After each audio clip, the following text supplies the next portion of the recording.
The scream cut through the palace courtyard like a blade. Prince Gadda burst free from the grip of two palace guards, his bare feet slapping hard against the red earth as he ran, eyes wild, breath ragged.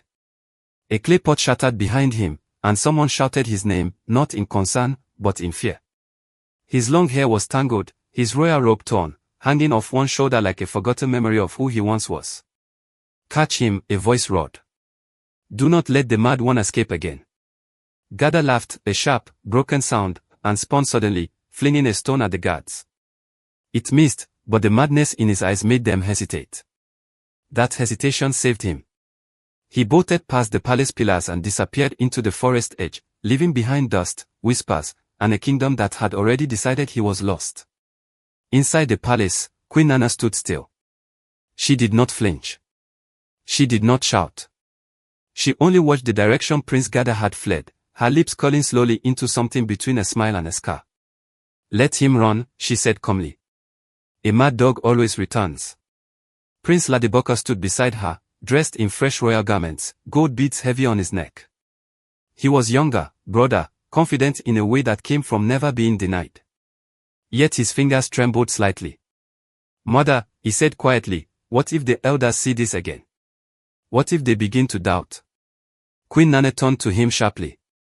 "Doubt," she snapped. "Did they doubt when they took my gifts? Did they doubt when they drank my wine and ate my meat? Power does not come from truth, my son. It comes from fear and reward.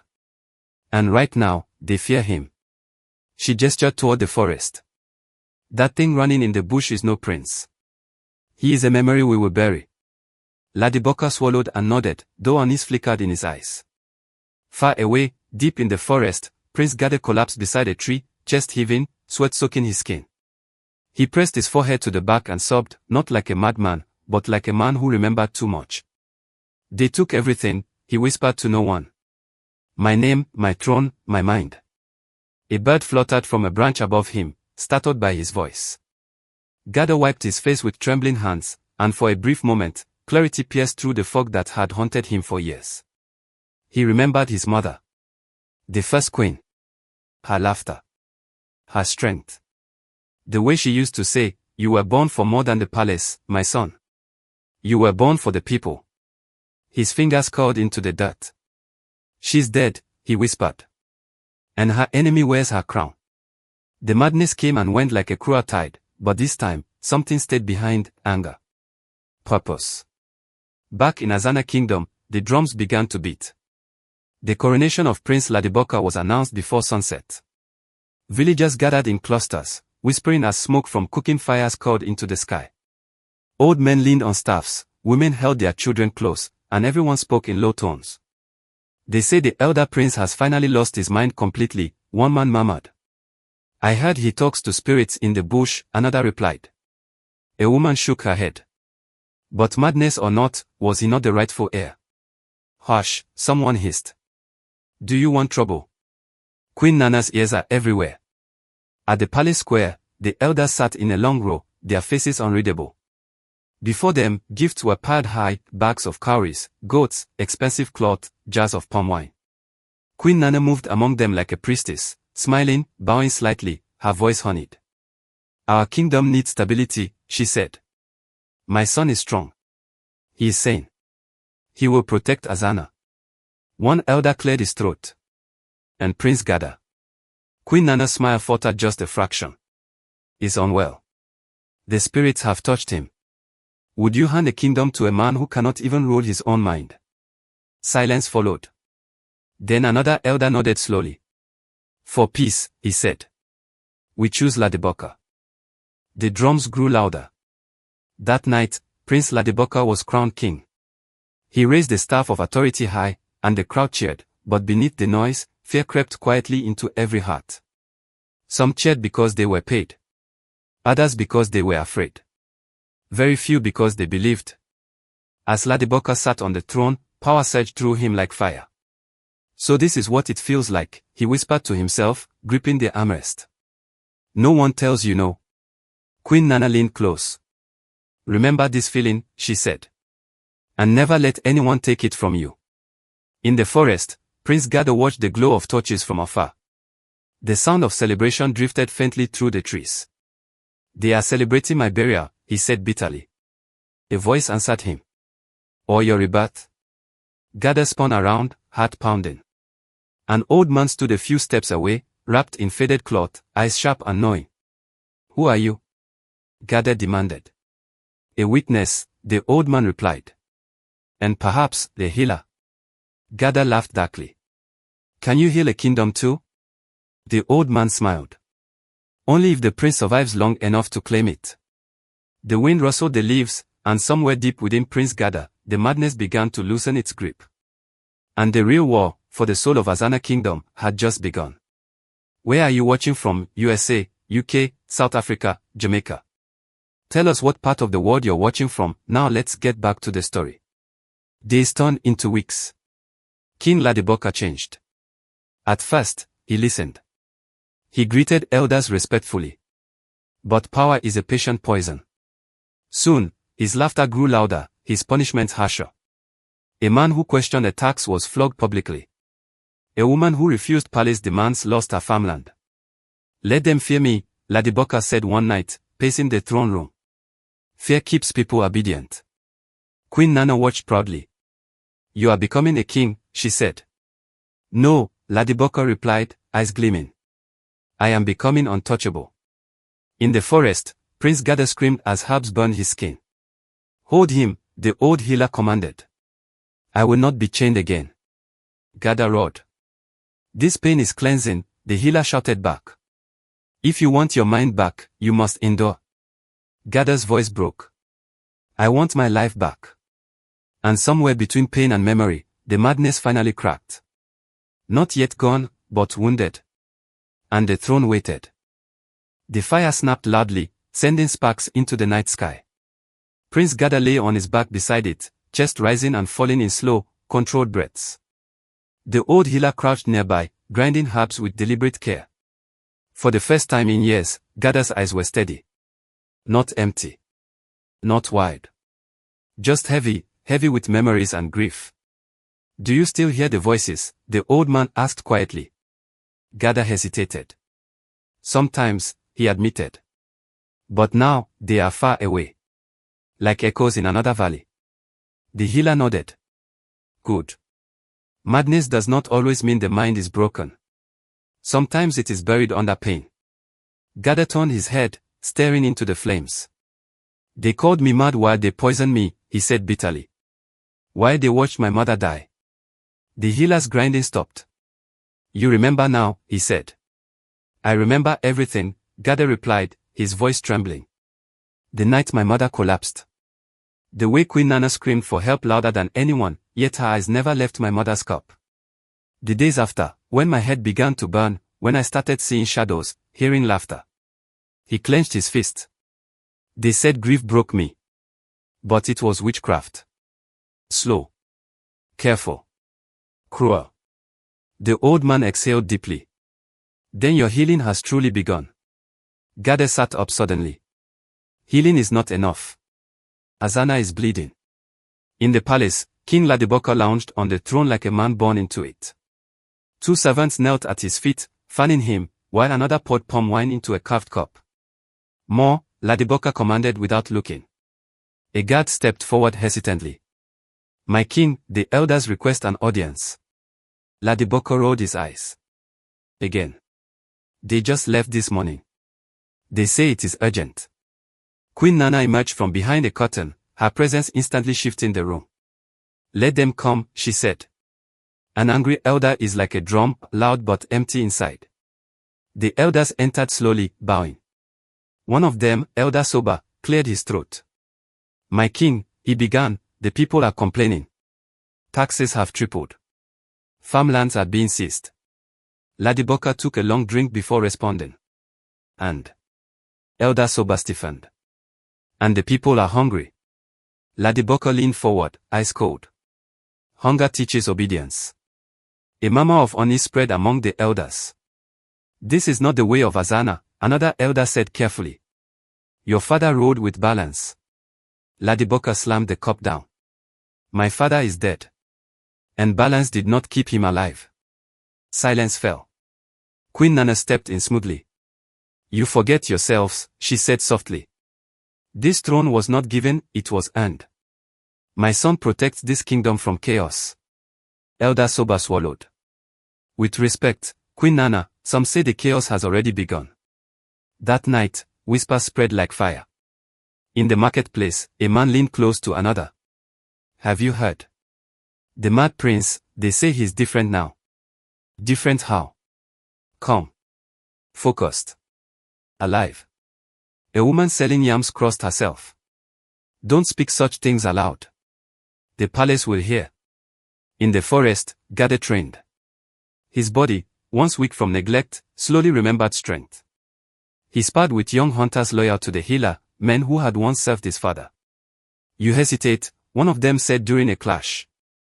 I am afraid of hurting you, Gadda replied. The man laughed. A king who fears hurting his people is better than one who enjoys it. Those words stayed with him. One evening, Gadda stood alone, staring at the distant lights of the palace. They fear me, he said quietly. They fear what they do not understand, the healer replied from behind him. But fear can change. How? With truth, the healer said. And sacrifice. Back in the palace, Ladibaka's fear began to surface, not as weakness, but as rage. A guard was dragged into the throne room, bleeding.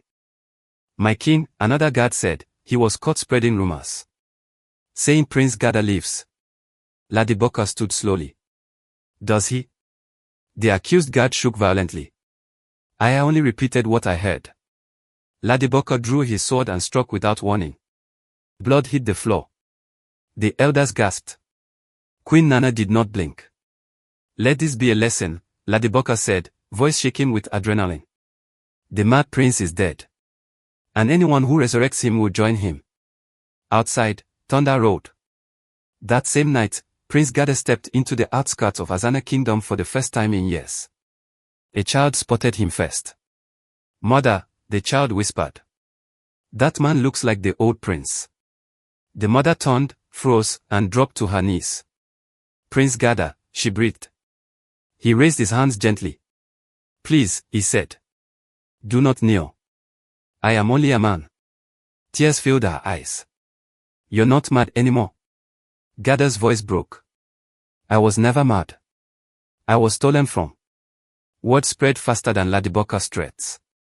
By morning, Azanna was holding its breath. The mad prince had returned. And this time, his eyes were clear. The rooster had barely crowed when the palace gates trembled under angry fists. Open the gates, a voice shouted. We demand to see the king.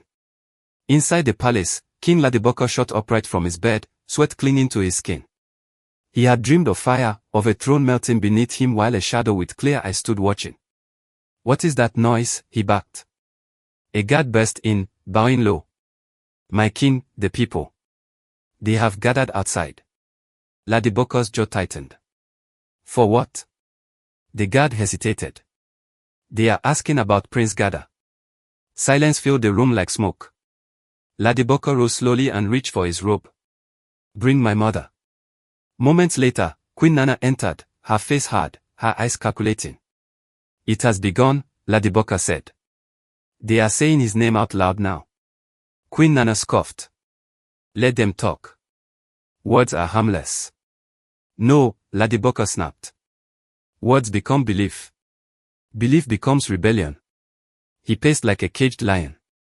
I want him found. Dead or alive. Queen Nana stopped him with a raised hand. Alive, she corrected calmly. Dead men become legends. Broken men become warnings. Outside the palace, the crowd swelled. Men, women, elders, youths, faces filled with hunger, fear, and something dangerously close to hope. He walked through the lower village yesterday, a man shouted. He spoke gently. My brother touched him, another cried. He was calm. He blessed my child. He looked at me like he knew me, an old woman wept. That is no madman. The palace gates finally opened, an armed guard stepped out, spears raised. Go back to your homes, a commander ordered. The king will not tolerate. A stone flew. Then another. Chaos erupted. Inside the healer's compound at the edge of the kingdom, Prince Gadda listened as breathless villagers crowded around him, all speaking at once. They are killing people at the palace. They say King Ladibaka has lost his mind. They want you, my prince. Gadda raised his hands, voice firm but shaking. Enough. No blood must be shed in my name.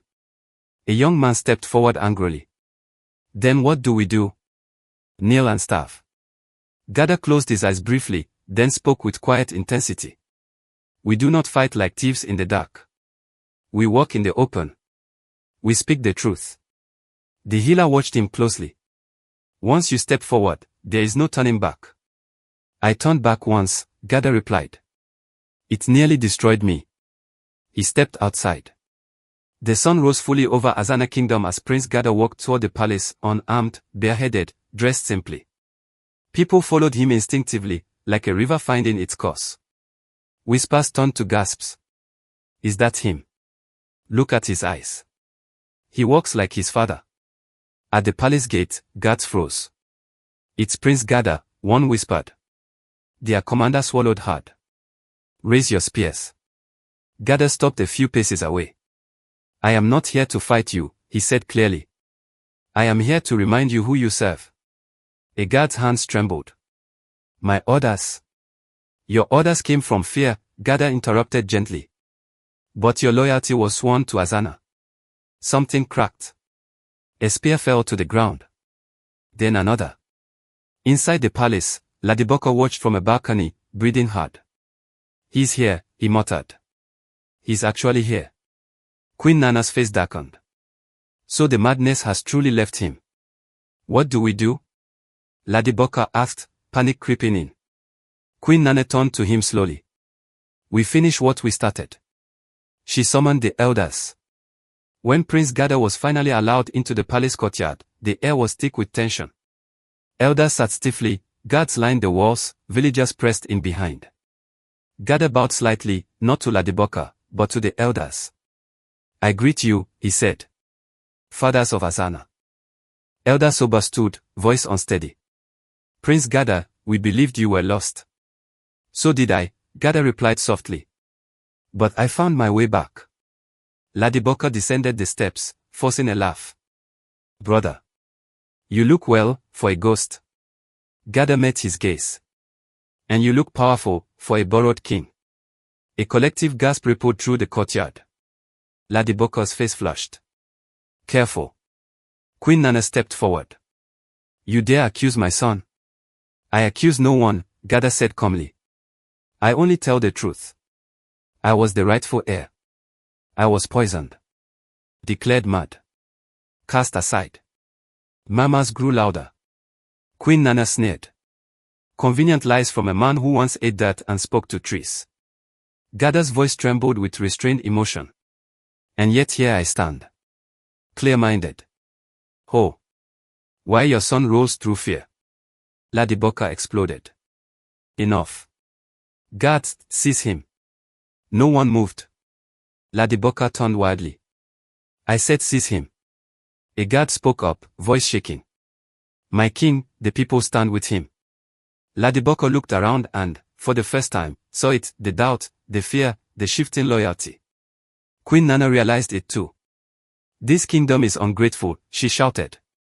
After all I sacrificed. You sacrificed my mother, Gadda said quietly. The words landed like a curse. Queen Nana staggered back. You know nothing. I know everything, Gadda replied, tears filling his eyes. And yet, I still stand here without a weapon. Elder Soba raised his staff. By the laws of Azanna, if a rightful heir lives and is sound of mind, the throne must be returned. Ladibaka roared.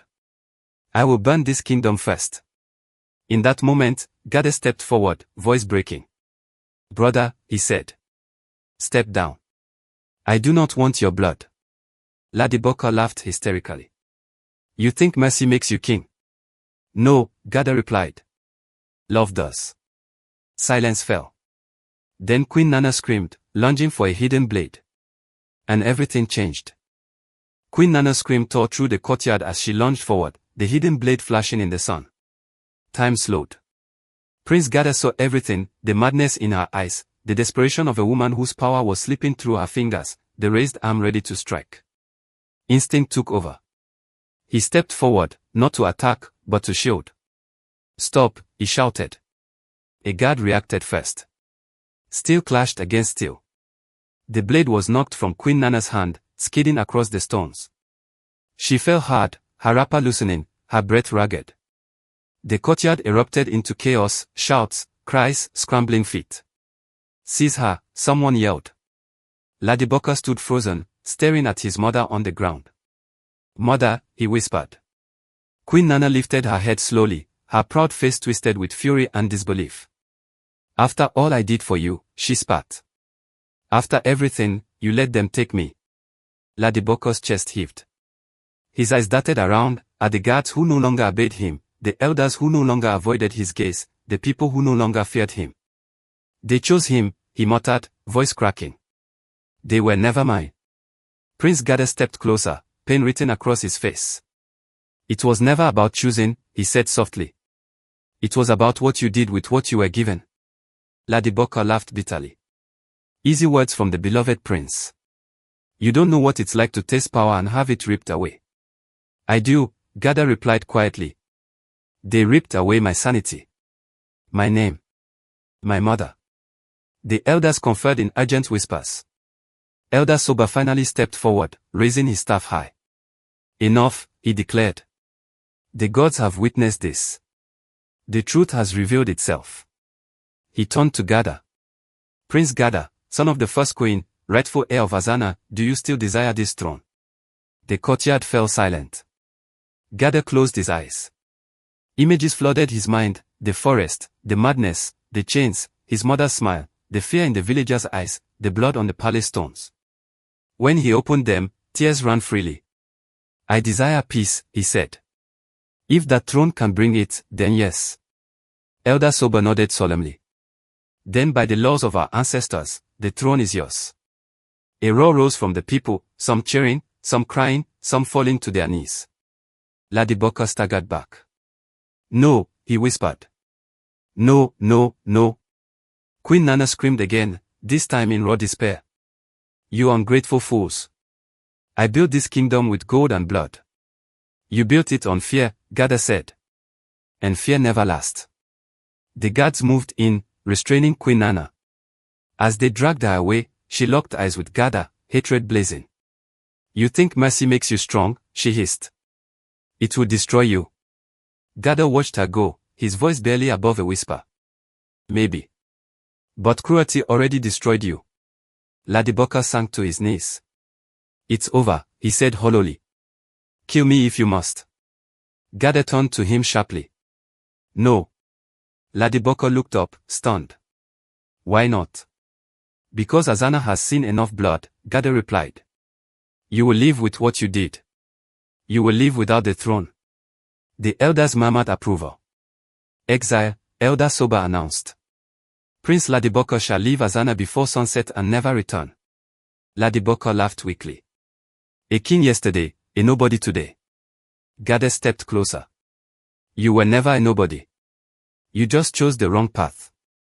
As the sun dipped low, the coronation drums began again, this time slow, reverent, heavy with meaning. Prince Gadda was led to the throne he had been denied for so long. He did not sit immediately. Instead, he turned to the people. "I was called mad," he said, voice echoing across the courtyard. "Some of you feared me. Some of you believed the lies. I do not blame you." He paused, emotion choking his words. "If you accept me, I will rule differently. I will listen. I will heal what was broken, starting with myself." An old woman stepped forward, trembling. "We watched you suffer, my prince," she said. "Forgive us." Gadda descended the steps and knelt before her. "There is nothing to forgive." That single act broke something open in the crowd.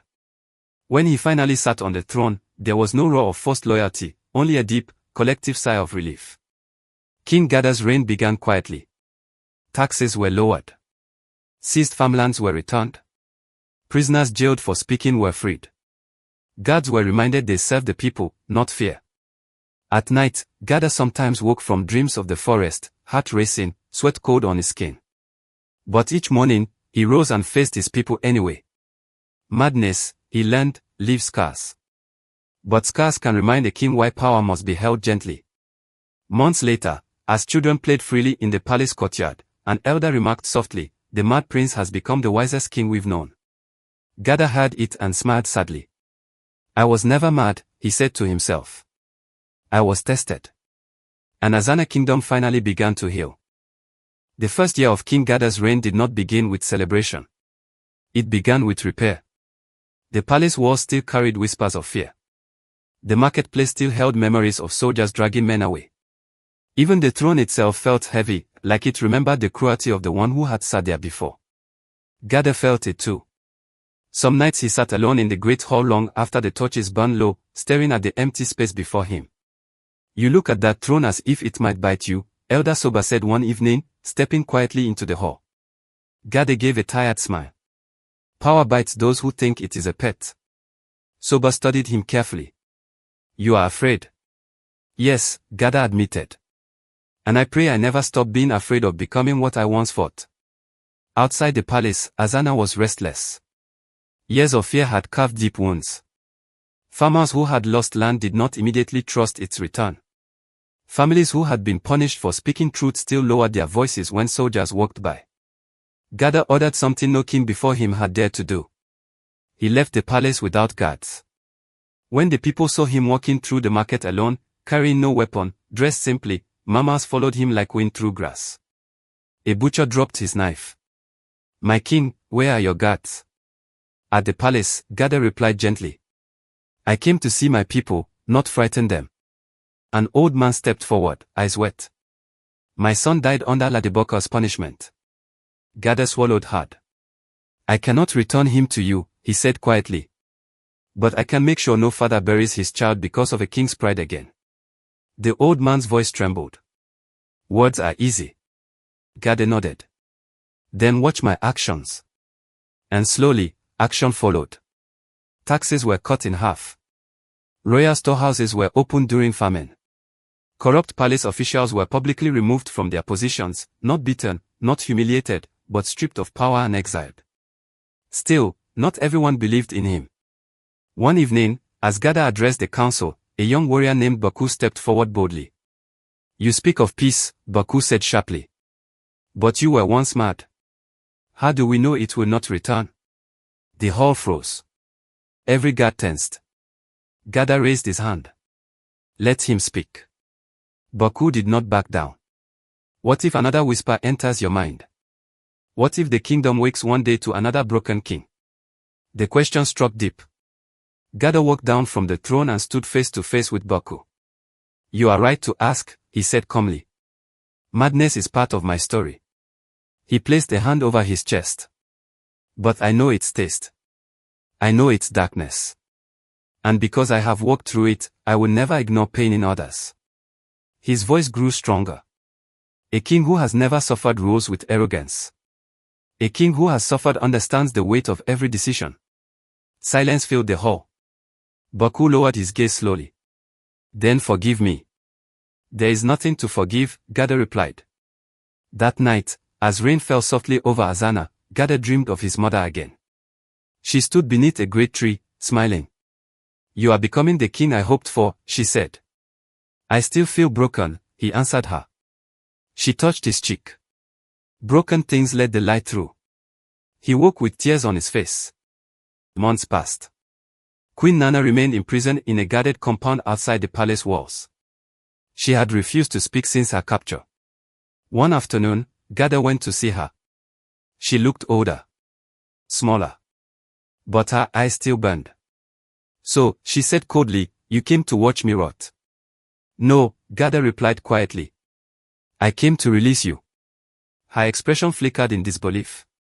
"Release me?" "You will leave Azanna tomorrow," he said. "You will live the rest of your life far from this throne." She laughed bitterly. "You think this makes you noble?" "No," he answered. "It makes me free." She stared at him long and hard. "I tried to destroy you," she whispered.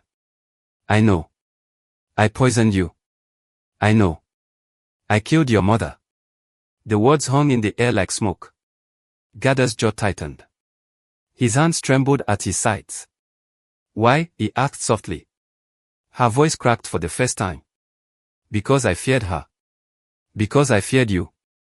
Because I knew the people would always love her more than me. Gadda's anger slowly dissolved into something heavier, pity. You destroyed everything for fear, he said quietly. She looked away. The next morning, Queen Nana left Azanna under guard, never to return.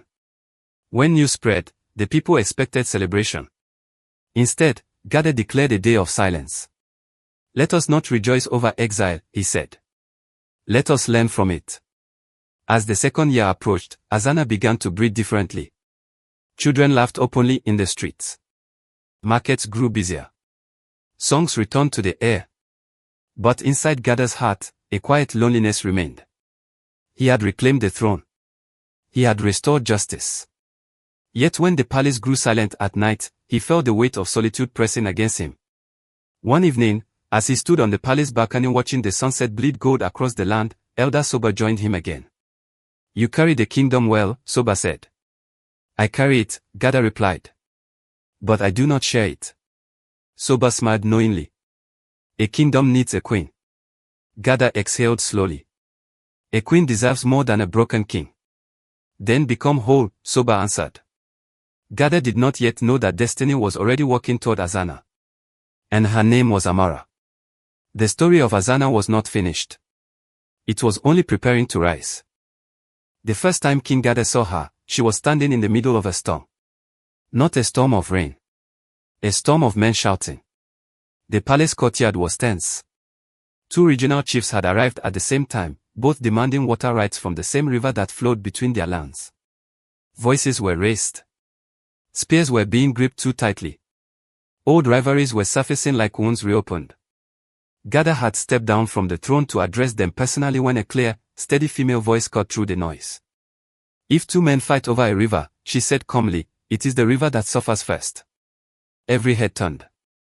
She stood near the council pillars, dressed in deep blue traditional fabric, her brown skin glowing under the afternoon light. Her posture was neither timid nor arrogant. Her eyes were steady, intelligent. She looked no older than 26. One chief frowned. And who are you to speak among rulers? She did not flinch. I am Amara, daughter of Chief Kem of the Eastern Valley. I grew up by that river. It feeds both your lands. But if pride dries it, neither of you will rule anything worth ruling. Silence fell like a curtain. Gadda studied her carefully. She was not afraid. He stepped forward. What would you suggest, Amara of the Eastern Valley? Her eyes met his. There was no fear in them, only clarity. Shared irrigation, she said. Rotating rights.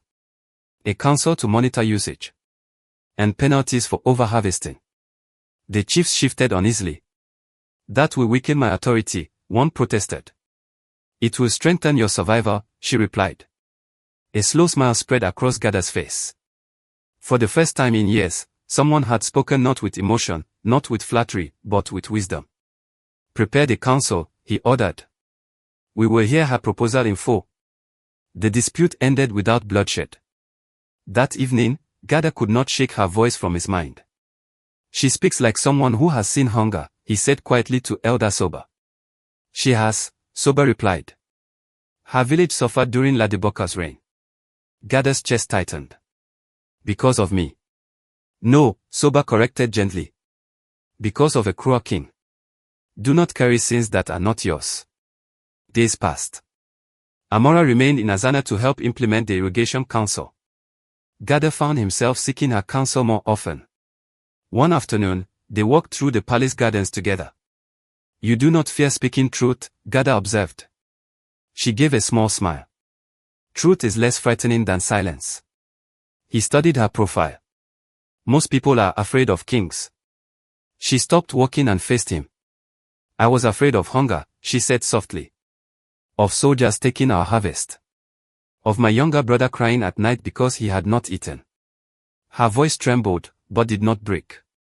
I learned that silence fits injustice. Gadda felt something shift inside him. I was once silent too, he admitted. While madness consumed me. She did not look at him with pity. She looked at him with understanding. You survived, she said. That is not weakness. He laughed quietly. Many still whisper about it. Let them whisper, she replied. A man who has walked through darkness sees differently in the light. That night, Gadda did not feel lonely. Weeks turned into months. Their conversations deepened. They spoke of governance, of rebuilding schools, of training healers across villages so that no illness would go untreated again. They spoke of justice, of fairness, of what it truly meant to serve. But beneath those conversations, something softer began to bloom. One evening, as the sun melted into gold behind the hills, Gadda finally spoke what had been growing in his heart. Amora, he began quietly, when I was lost in the forest, I thought I would die alone. She turned toward him slowly. I never imagined I would stand here as king, he continued. And yet, the throne feels less heavy when you are near. Her breath caught slightly. You are the king, she said carefully. You do not need anyone to hold your weight. He shook his head gently. A kingdom can be ruled alone. But it cannot be elevated alone. He stepped closer. I do not ask you to stand behind me. I ask you to stand beside me. For a moment, neither spoke. Then Amora smiled, a soft, radiant smile that carried both strength and vulnerability. If I stand beside you, she said, I will challenge you. I expect nothing less, he replied. And if you lose your way? Remind me, he said. She held his gaze. Then yes, she whispered. Their wedding was unlike any Azanna had seen. Not because of extravagance. But because of unity. Villagers from every region gathered. Farmers stood beside warriors. Elders sat beside children. Drums echoed across the kingdom, not in fear, but in joy. When Amora walked toward him in flowing ivory fabric adorned with subtle gold patterns, the crowd fell silent. Gadda's eyes filled with tears. You look at me as if I am a miracle, she teased softly when she reached him. You are, he answered honestly. As they exchanged vows, Gadda's voice shook. I promise to rule with you, not over you. To listen when you speak truth. To remain humble when praised. And to remember the forest when I sit on the throne. Amora's voice was steady but emotional. I promise to protect the people even from you if necessary, she said gently, earning soft laughter from the crowd. To guard compassion in this palace. And to ensure our kingdom grows not only in wealth, but in dignity. When the ceremony ended, Azanna erupted in celebration. But the true transformation began after. Queen Amora established learning houses across the kingdom. Girls were educated alongside boys. Agricultural systems were modernized under her supervision. Trade routes expanded safely. Gadda focused on strengthening justice systems, ensuring no future king could seize unchecked power again. Councils were empowered. Laws were written clearly and publicly. Together, they traveled across Azanna, not in royal caravans dripping with gold, but walking among their people. In one village, an elderly woman grabbed Amora's hands and wept. You are the queen we prayed for, she said. Amora knelt before her. Then pray for me to remain worthy. Years passed. Prosperity followed. Azanna became known across neighboring kingdoms not for its wealth, but for its fairness. One evening, as Gadda and Amora stood on the palace balcony overlooking a festival in full bloom below, Gadda spoke softly. Do you remember the day we met? You were frowning, she said playfully. I was afraid, he admitted. Of me. Of failing again. She slipped her hand into his. You were never meant to rule alone. He looked out at the lights, the laughter, the music rising into the night. I was called mad once, he said quietly. And now, she asked. Now I am grateful. She leaned her head gently against his shoulder. You were broken, she said softly. But broken ground grows the strongest trees. Below them, children ran freely through the courtyard. The throne behind them no longer felt heavy. It felt shared. And Azanna did not just survive under their rule. It flourished. The mad prince had become a wise king. The kingdom that once trembled under fear now stood tall in unity. And together, King Gadda and Queen Amora elevated Azanna to heights no one had imagined possible. Not through fear. Not through revenge. But through love, wisdom, and the courage to heal. Did Prince Gadda truly forgive, or simply choose peace? Tell us what you think in the comments.